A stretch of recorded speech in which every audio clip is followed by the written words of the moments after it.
Magandang araw mga bata! Ang tatalakayin natin sa linggong ito ay Araling Panlipunan 4, Quarter 2, Aralin 1, Mga Likas na Yaman ng Pilipinas. Handa na ba kayo? Simulan na natin ang talakayan.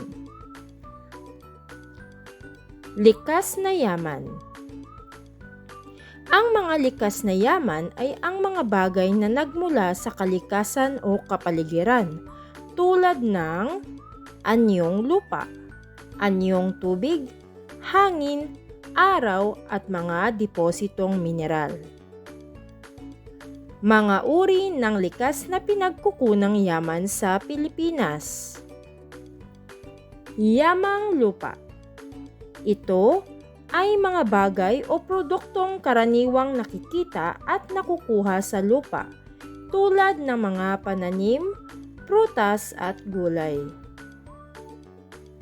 Mayaman ang bansa sa mga pananiman dahil sa malalawak na kapatagan, lalo na sa gitnang Luzon na pinanggagalingan ng palay at iba pang pangunahing pagkain.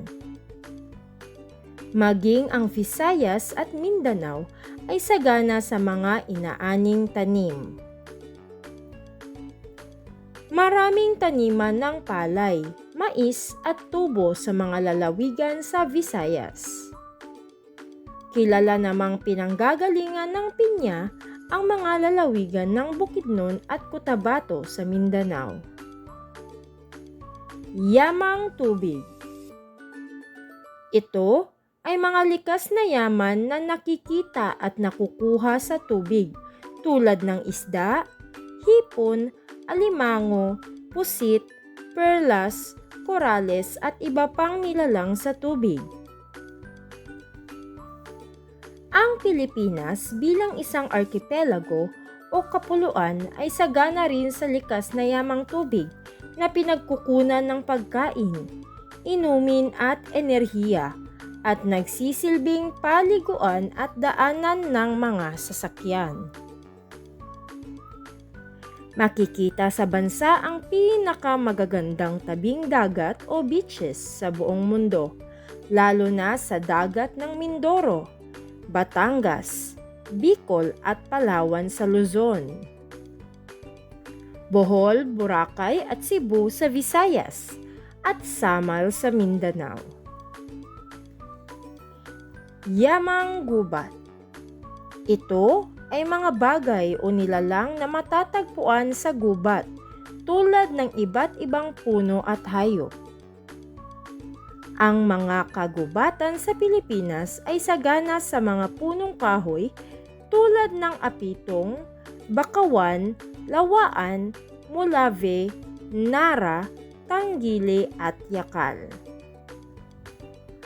Bukod pa rito, ang mga kagubatan ng bansa ay tirahan ng mga maiilap na hayop na tanging dito lamang matatagpuan tulad ng Philippine flying lemur.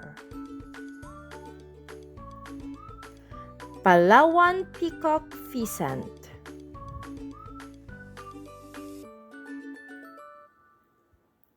Tamaraw.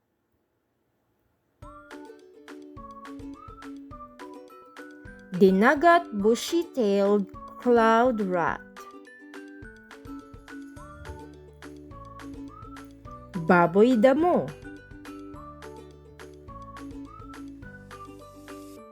Pilandok o Philippine mouse deer.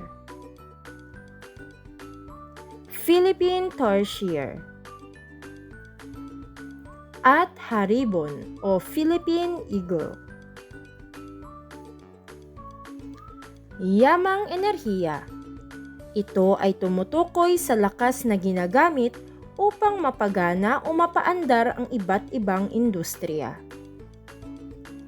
May iba't ibang pinanggagalingan ng enerhiya tulad ng mula sa araw, hangin, tubig, at ilalim ng lupa na tinatawag na geothermal energy. Yamang mineral. Ito ay mga bagay na nakukuha at namimina sa mga kabundukan. Tulad ng mineral na metaliko, ginto, pilak, tanso, nickel at bakal. At di-metaliko, diamante, marmol, carbon, langis o petrolyo na nakatutulong sa pag-unlad ng industriya. Ang mga mineral na ito ay ginagamit na mahalagang sangkap sa paggawa sa mga pabrika at industriya. Ang Pilipinas ang ika-5 sa may pinakamayamang deposito ng nickel sa buong mundo. Yamang tao. Sila ay mga taong may kakayahang maghanap buhay upang maging kapaki-pakinabang at makatulong sa pag-unlad ng pamayanan o bansa. Ang mga likas na yaman ng iba't ibang lugar sa bansa ay may kinalaman sa mga anyong lupa at tubig na nasa kapaligiran nito. Malaki ang pakinabang ng mga yaman nito sa bawat lalawigan o rehiyon dahil dito nagmumula ang ikinabubuhay ng mga naninirahan dito. Bunga ng katangiang pisikal, maaaring magkakatulad o magkakaiba ng mga likas yaman ang mga rehiyon. Maaaring ang yaman ng isa ay kakulangan ng iba kaya't mainam ang magtulungan at makipagkalakalan. Kailangan din nakasabay sa paggamit at pakikinabang dito ay gawin ng mga mamamayan ang pagpapayaman at pangangalaga sa mga yamang ito. Huwag kalimutang mag-subscribe sa ating YouTube channel para sa iba pang video na katulad nito. Maraming salamat sa pakikinig. Paalam!